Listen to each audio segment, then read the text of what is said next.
Go. Okay, hello guys. How are we doing today? Yeah, so I wanted to talk about two issues very quickly. So somebody asked in my previous video if it was possible to turn riches into wealth, and then another person noted or mentioned that is it possible for wealthy parents to create, middle class or poor children? And so I want to have both conversations, and hopefully I'll be able to treat both satisfactorily in this video. So to begin with, like I said in the previous video, riches is not wealth. Though you can be wealthy, you need to be to understand that wealth is much more than riches, which is obviously monetary um, um, calculations. So if you look at your net worth and you see the numbers, you can say, oh, okay, I'm worth XYZ. But it's not only about how much you're worth, it's also about the things that are not seen, like your networks, your friends and family connections and all those things that you cannot quantify in monetary terms. For example, like your health, your the people who in their family they can live very long because they have certain routines or certain cultures that they have, so it depends on how you're looking at it. But the question here is, can we turn riches to wealth? And I think that's usually the ultimate aim. Yes, if you're able to make a lot of money within a short time or while you're still young, then it means that you can then focus on what really matters. That's why when people are trying to help you discover your passion or your vision, they always ask the question, if money is not the issue, what would you be doing? Because then that gives an idea or a glimpse into what money, if you had all the money or if all your needs are met, you would gladly be doing that thing whether you're paid for it or not. Now, that is where and that's why, wealth is often uh, described as freedom, which means the freedom to do what you want, when you want, how you want it, you know. And these things are, very um, easy to mix together because, in the world, you're seeing people driving Ferraris, you're seeing people wearing designer wears, and you're wondering, when is it going to be my turn? But really, it's not so much about those things because you can appear to be rich or, you can appear to be wealthy, but not really wealthy. And that's why you see that when there are financial crisis, maybe the economy takes a tumble, you then begin to see different people when reality begins to set in, you begin to see different people at different levels, where you see that somebody who looked to be okay suddenly is struggling financially. And this happens every market cycle. And that's why it's so important for you to focus on what really matters, which means that you're building structures and systems into place that make sure that no matter what is going on in the world, you're still protected. And this is one of the reasons why you're told to, first of all, concentrate your energy to build, some very good base so that when you begin to diversify, you have room or um, s- um, you have the foundation to carry the load of whatever structure you're building. So, for example, you understand that if you're building a skyscraper, the foundation you're going to build is different from if you're building a bungalow.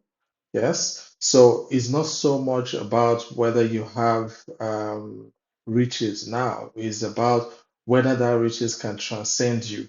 And when you're talking about transcendence, it means you need to put systems and structures in place that ensures that regardless of what you do. So let me give you an example. Myself and my mentee, we were doing a year review today, and I observed that despite the differences in our incomes, we all tended to produce the same expense to savings ratio, which means that most of the, even though our expenses are different levels, but we ended up doing about the same things despite that we had different incomes. Now, this is because at the beginning of the year, we set up certain structures that compelled us to behave in certain ways and made sure that we did not deviate from that.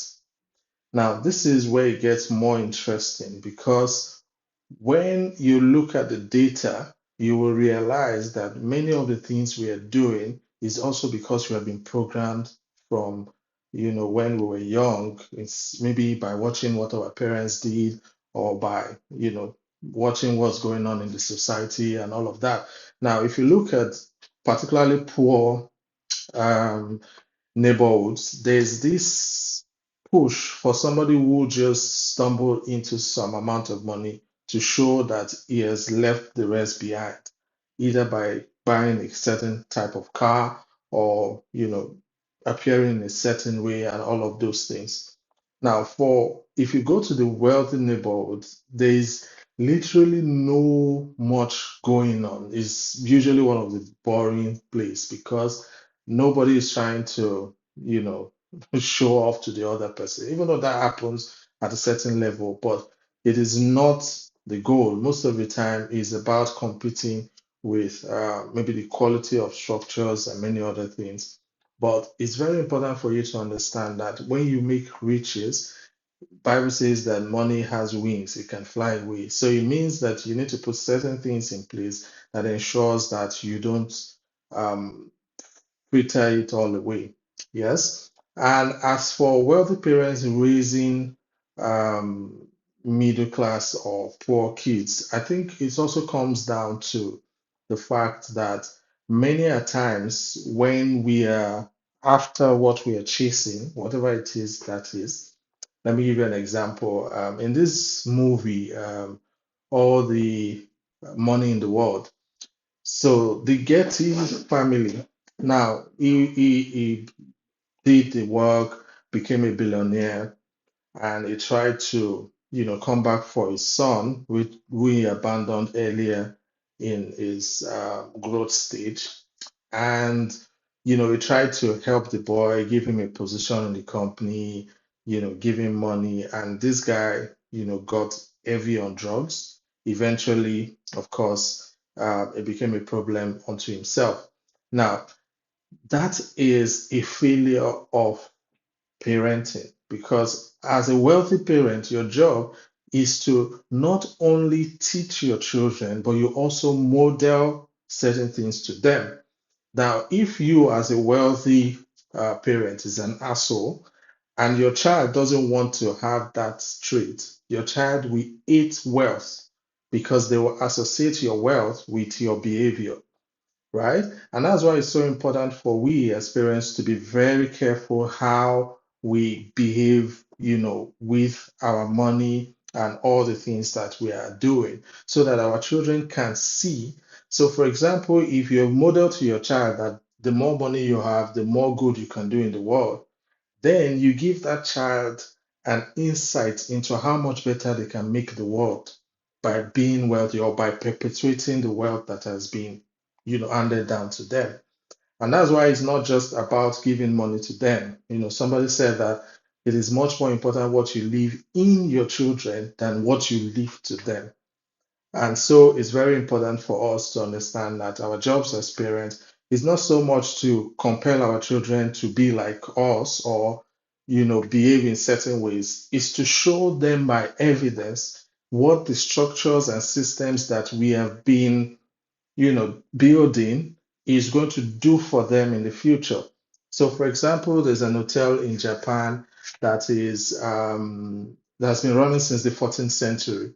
Now, I can tell you for free, if certain values have not been passed down generations, that is an impossible task. Nobody is going to sustain that kind of thing for generations if certain values are not being passed on, and it's the same thing in royal families. If you look at almost all the royal families, there are certain things that are prohibited, and these are things that, parents put in place that make sure that their children turn out in a certain way.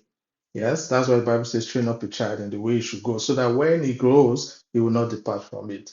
So we'll continue this conversation in the next video. Have a wonderful one.